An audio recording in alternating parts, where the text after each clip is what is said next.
What's up, y'all? Polo Sports Talking Entertainment. Back again with another one. Be sure to hit that like button, sub to the channel if you're not a member, and also hit the notifications so that you're able to get all of my content and as well as all of my videos.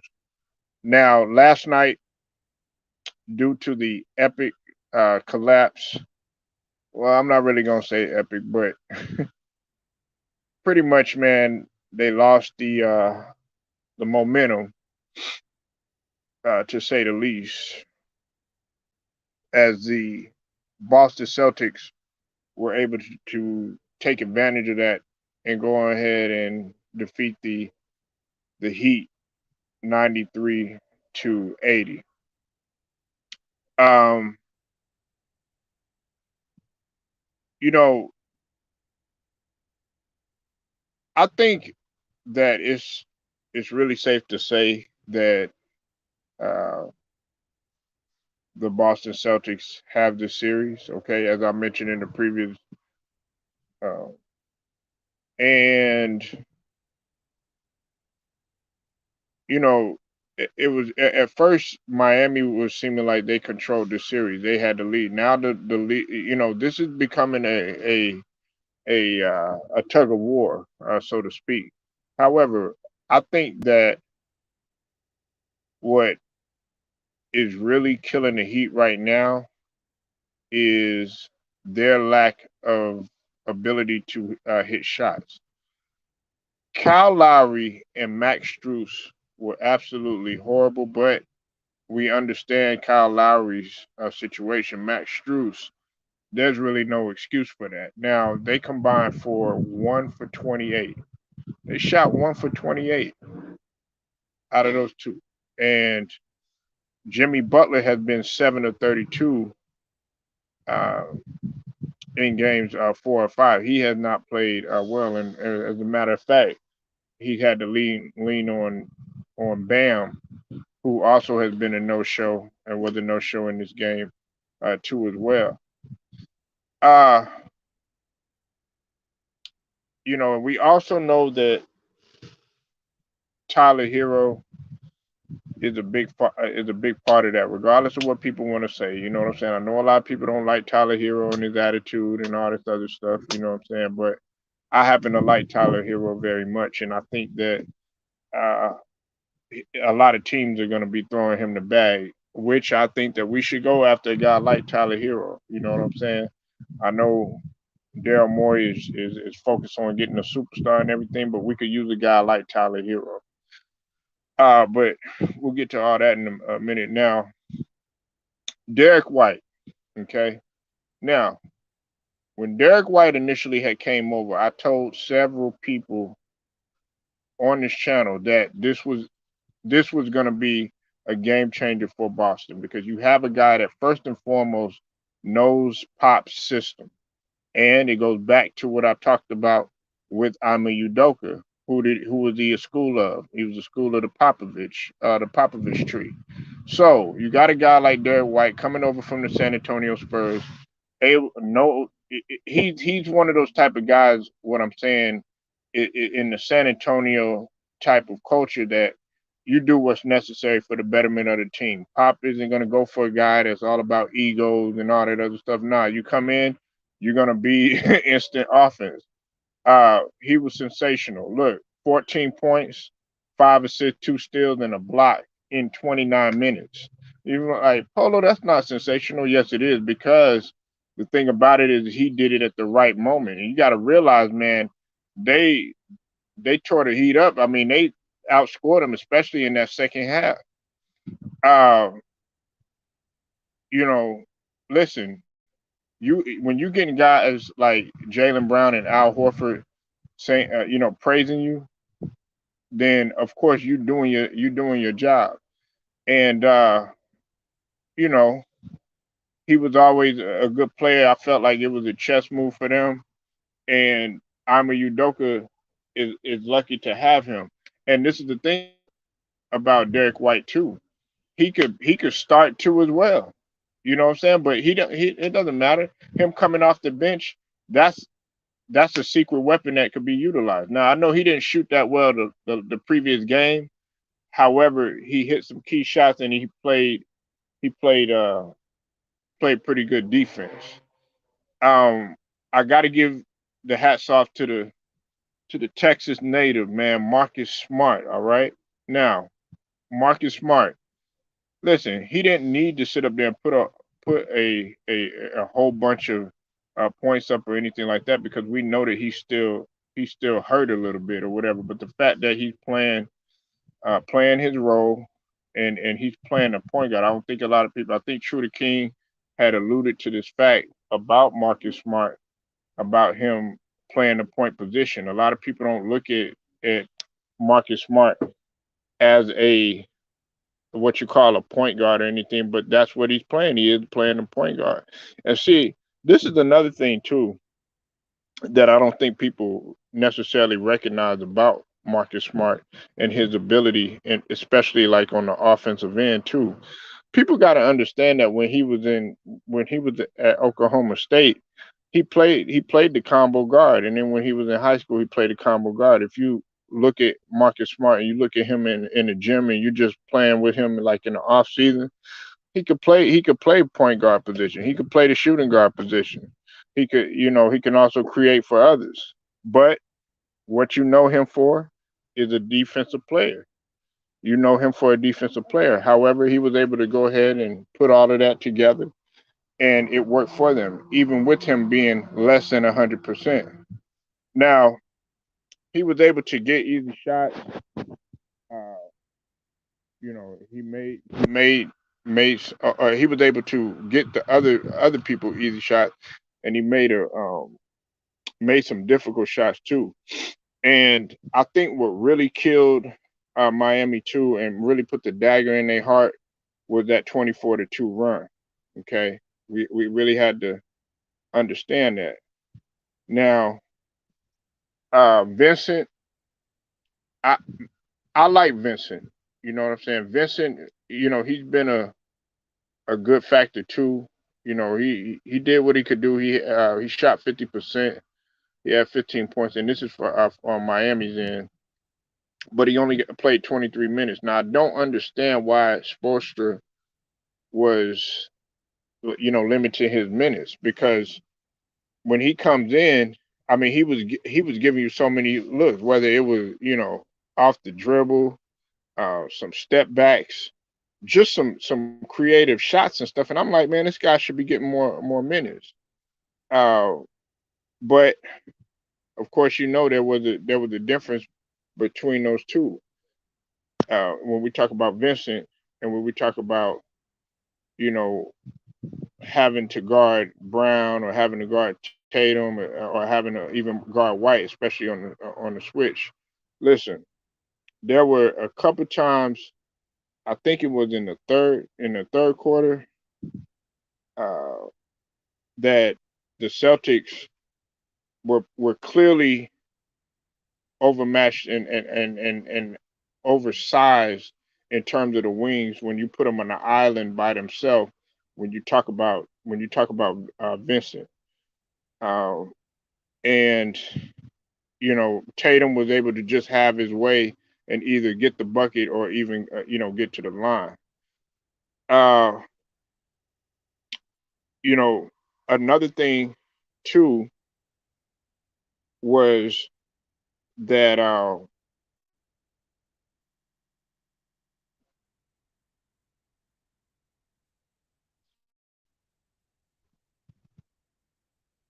another thing too that we also got to look at too is will they be able to handle what's being thrown at them now that Ima Udoka has figured things out? Because this is what Ima Udoka is able to do. Okay. Uh, what's unique about him is you'll think that you got Ima Udoka. You'll think that you have the you know the fact that only has the rotation to seven players, uh, and you'll think, okay, well we could beat these guys and we got the lead and everything like that. But then you have a strategy where I'm a Udoka. picks you apart, and you'll never be able to figure it out again. And that's more on the defensive side. Now, I will say this though, okay? There were a couple times in the game where they were just leaving Jimmy Butler wide the hell open or whatever, and I was kind of shocked about that because, and that was like in the first half, particularly the first quarter. They were just having the way with it. What's up with it, BMK? They were just letting him do what he wanted to do. You know what I'm saying? And that right there, that's not Ima Udoka basketball. Um, Another thing is too, man, is I've been hearing about all this. People want to know if Jason Tatum is a superstar, if he's not a superstar, and all this. Jason Tatum is a superstar. Okay, all right, and I'm not gonna go through a whole list of facts, but let me just name a couple reasons why Jason Tatum is a superstar. Okay, Jason Tatum is resilient. Okay, and it's Jalen Brown also has the potential to be that superstar, like with Jason Tatum. It's just the fact that Jalen Brown gets hurt a lot. I've said that before, because Jalen Brown, you have to put Jalen Brown at the same level as Jason Tatum too, because Jalen Brown, in my opinion, he's on the defensive end. He's been the better defender and the better two-way player out of the two for the last couple of years or whatever. Now this year, Jason Tatum have stepped it up, but I want to focus the attention on JT. Look, man, JT, despite what you want to say, he is resilient. This year, he played horrible. At the beginning of the year, he played horrible in terms of him being inefficient and shot jacking and stuff. All right. However, being a superstar is not all about, oh yeah, well I get my points. I got to shoot over 50%, 40 from the 3 point, and of course 90 from the line and all that other stuff. No, it's not about that. Sometimes you got to see how you're gonna respond to adversity and how you're gonna respond to struggle. And he's heard the noise as well as the Celtics, but mainly Jason Tatum. Can you get back? Can you get back to the Eastern Conference Finals again? Can you actually get back to what you? Yeah, what's up with it, Mike? Yeah, all the Celtics nation, they're happy, but they haven't won yet, man. So we got to slow our roll. Now, the thing about it is that with Jason Tatum, he has responded and he's taken the criticism and he's been able to bounce back. And now that they're back, what can you say? How you like me now? Listen, his resume, you got to call him a superstar because he's been to three Eastern Conference Finals and possibly about to go to a finals. And he's getting one step closer. And if he lose, of course, there's going to be people, man, you should have got it done and all this other stuff. People going to do that, especially if he plays like trash. Okay? Yes, that's what we know. What's up with it, Tay Cox? We know that that's going to happen, right? However, he's got one step closer than Jokic. He's got one step closer than Joel Embiid. He's doing way better than James Harden has as a leader. And on top of that, he's not out here begging for help like a KD or running for help like a Kyrie. Jason Tatum could have left. He could have left if he wanted to. He could have left. Now I don't know his contract situation. Some people may know his contract situation a little better than me and everything. But I mean, he probably could have been like, you know what, skip all this, or he could have been like, hey, we need this, we need that. That's one thing that you haven't heard about Jason Tatum. I haven't heard him complain. Haven't heard him make any excuses. But he's going out there like last year, right? People forget that last year, this dude Again, you had people hurt. Some of the same people that were hurt. Jaylen Brown was hurt, and Marcus Smart was hurt. Didn't make any excuses. What's up with it, Marco Hinton? I see you in the building. Man, Marco, man, did you hear Greg Abbott, man? Man, that motherfucker, man. Uh, and then Beto O'Rourke interrupted the press conference and shit. Man, this wasn't nothing but a man. This shit wasn't even about the whole shooting and shit that took place, man. That shit was about them trying to uh put the attention on them two because O'Rourke wants to be governor. But that's a whole nother story, man. I had to get that out there, man. Marco. You said if you go game 7, I'm going to be in Miami this weekend. I'm gonna go to the game. Okay, man. Have fun. Have fun, man. Yeah, exactly. Exactly. I've been feeling like that for a long time. I want him out of there, man. I want him out of there. I want him out of there, man. And it was discussed in the press conference that he gave and stuff. He while he started off, he was like, yeah. He said something to the effect like, yeah, casualties happen and everything. However, it could have been worse and all this other stuff. Dude, we didn't want it to be bad to begin with. But nah, besides that, man, anyways, I'm going off the rail. I got to talk to Marco Hinton. He represents Texas, man. So but besides that though, yeah, the Celtics, they pretty much, unless Miami somehow some ways reaches down deep in their chest, to pull that heart out and play with everything that they got, man. But I give Lowry credit because I don't know, it just seems like every year is somebody else. If it's not Kyle Lowry, it's Mike Conley Jr. If it's not Mike Conley Jr., then it's James Harden. All struggling with hamstring issues, and it's such a big letdown to a team and stuff. Then you got the issue going on with Tyler Hero and stuff like that. It's just like, man, I don't want this to take place. I want them to beat Miami at full strength because I already know some people are going to try to diminish or what they did. Sort of like you can't please anybody, especially if their team ain't in it or whatever. I'm gonna give Jason Tatum his just due if he wins. I'm gonna give Jaylen Brown his just due. Al Horford, you know,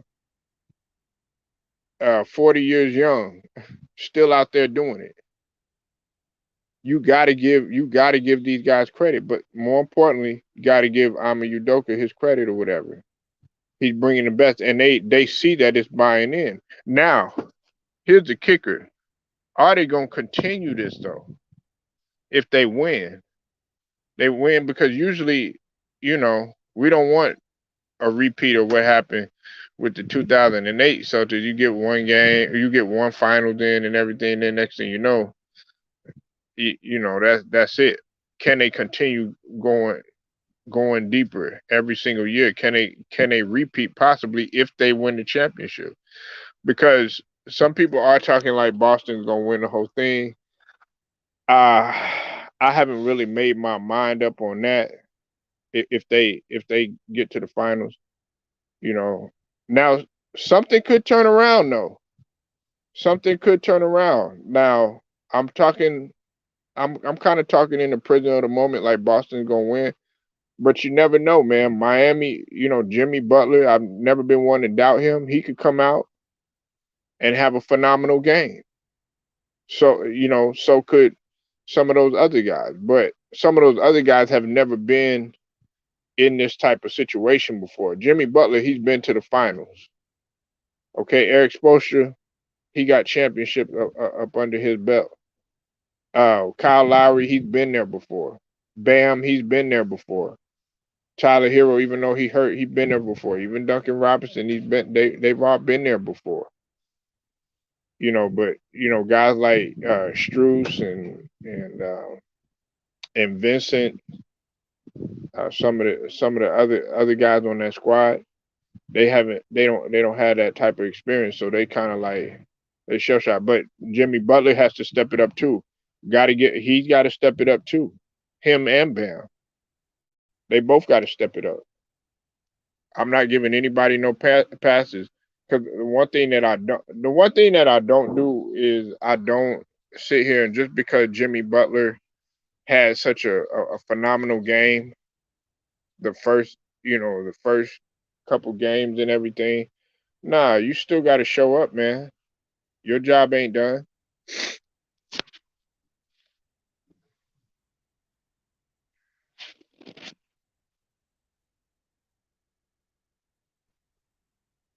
Your job is not done. Oh my God.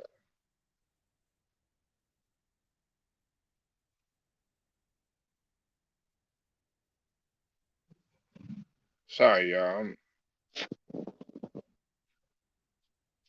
Now, Bam, he was solid. He had 18 and 10, but uh, he was doing what he could. I liked him on a defensive rebound.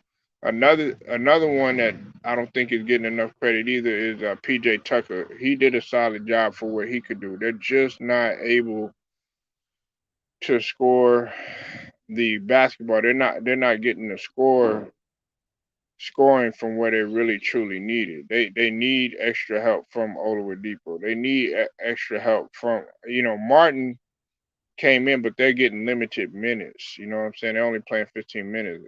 Duncan Robinson, he did what he could do, but he hasn't really been a factor. And another person too that I think that is not getting enough credit either is Robert Williams. Robert Williams III. He was a monster on the defensive end too.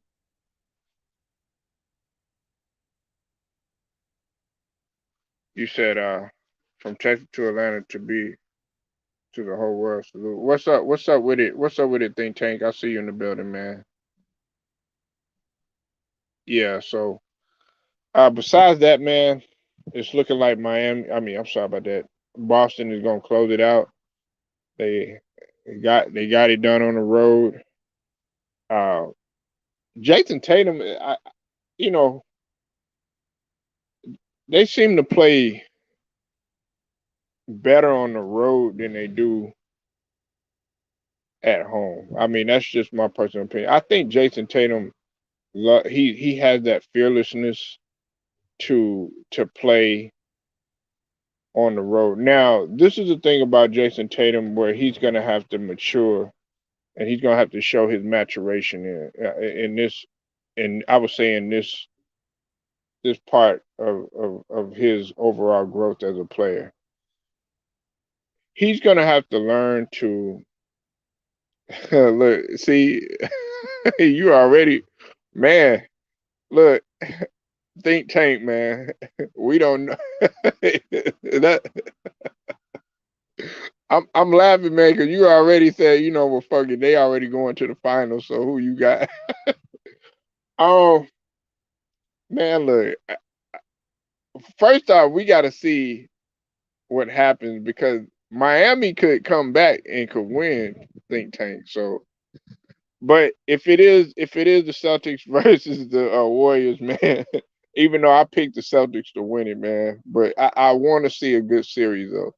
But I haven't thought. I was just saying that just a couple minutes ago, Tank. I don't know who I'm gonna pick out of Celtics and Warriors because they have both of those teams. They kind of they mirror each other, but they counter each other. If that makes any sense, all right. Like they're both really great defensive teams. While Boston Celtics are streaky, Golden State, they're a good shooting team. But some nights, Boston Celtics could be a really great shooting team, and then Golden State can be inefficient. And then where their superstars might not show up one night, Steph Curry might be off, Klay Thompson might be off, even Jordan Poole might be off. Then there's going to be other role players to fill the void, and that is the same thing with Boston. And that's what I was talking about. If Jason Tatum ain't on it, you know what I'm saying? If Jalen Brown is not hooping, then guess what? Then you got Al Horford, you got Williams, um, you got Grant. You know what I'm saying? You got White. You understand what I'm saying? So it's like, and then on top of that, you have both. I'm a Udoka. He from the school of pop. And where you think Steve Kerr came from? You understand what I'm saying? So it's gonna be a chess match, you know. And look, I haven't. I I just started to recognize that Steph. I'm sorry, not Steph Curry. Steve Kerr has has gotten better. You know, he's gotten better as a head coach or whatever. Now, and at first, I didn't really respect Steve Kerr like that as a head coach, but for what he's done, there has been some adjustments that Steve Kerr has made over the past couple seasons or whatnot.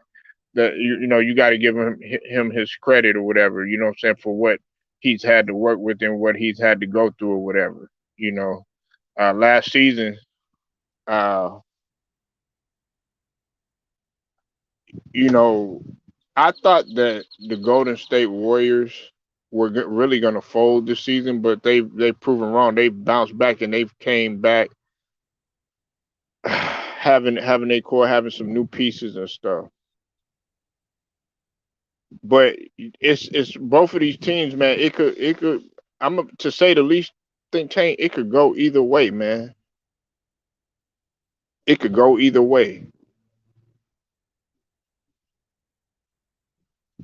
especially when we talk about the middle. You know, now you got actually a legitimate. Now Golden State, you know, they could go small, or you know, you got Looney in there, and then you got, of course, you got Draymond. And then shoot, you what's the name? Andrew Wiggins can play big too. I don't think people recognize that either. Andrew Wiggins can rebound the ball because people forget Andrew Wiggins is 6'8", 6'9", man. No one had been able to expose the paint, the lack of dominant big man for the Warriors. Robert Williams would be huge. Yeah, he'll be huge. He'll be huge, and Robert Williams can get out of front. He just got to be a little bit more under control. That's probably the only thing about Robert Williams is sometimes he could be a little out of control sometimes. But I love his tenaciousness. I just don't want him getting hurt. You know what I'm saying? I don't want him doing nothing that's going to hurt him. And then next thing you know, guess what? Then we have an excuse, just like kind of like they're going to make the excuse right now. The media is going to make an excuse. They're going to be like, oh yeah, well, you know, Tyler Hero, he was hurt, and Kyle Lowry, he wasn't no 100% and all this other stuff. And I don't want to hear none of that. They're just going to diminish what these guys have done or whatever. No, the motherfucker went in there and they won, man. You said Wiggins would be the best for them in the paint, especially against Horford and Williams tandem. Now it's going to be tough because you're going to have to throw multiple guys at Wiggins. We'll see how he responds to that. Just like they're going to throw multiple guys to Steph Curry. You know, don't forget when they played last time. Think Tank. I think it was that last time. That's when you know they tried to sit up there and say that Marcus Smart injured Steph Curry on purpose and all this other stuff. And these two were going neck and neck. And during that time, I I think Golden State was still number one in terms of defensive efficiency during that time. But you know they were pretty much going neck and neck in terms of who was going back and forth as far as leading the league in terms of defensive efficiency, man. If there's GM for the Heat, do you change anything on the roster in the off season? I think, man, if I would change anything, I would figure out what to do with Duncan Robinson. Okay, I would figure out what to do with Duncan Robinson, and then also Tyler Hero is going to want to get paid. Okay, if I give up Tyler Hero, uh, I'm gonna get another quality big. Look, I like the other guy, other cat. You know what I'm saying? He's solid and everything, but you need another guy in that middle. You know, for Bam, because as much as I like Bam, sometimes he works hard and everything, but at the same token, he'll get fatigued and exhausted, at times. And also, you gotta realize that Bam, he played in the Olympics. What's up with it, True Viking Queen? I see you in the building. He played in the Olympics, so that might have to do with it. So what I would figure out is what to do with Tyler Hero. You know what I'm saying? Of course, people are gonna say, "Oh yeah, you want to keep Hero," but there's gonna be a lot of people that are gonna be calling about him. Let's just call it what it is, Tank. Then on top of that, I would figure out,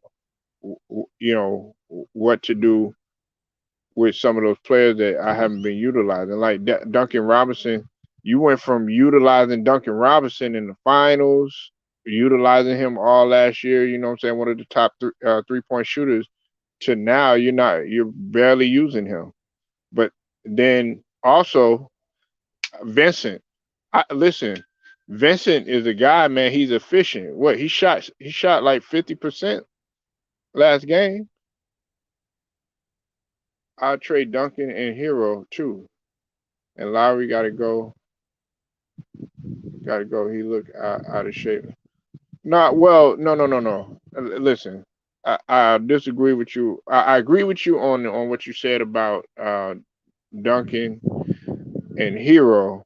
But as far as Lowry, no, Lowry was one of the main reasons why they did make it though. Tank, man, his leadership is really, really big. It's just that the hamstring, man, is some difficult. Matter of fact, they were trying to get him to sit down, but he said he wants to play. You know what I'm saying?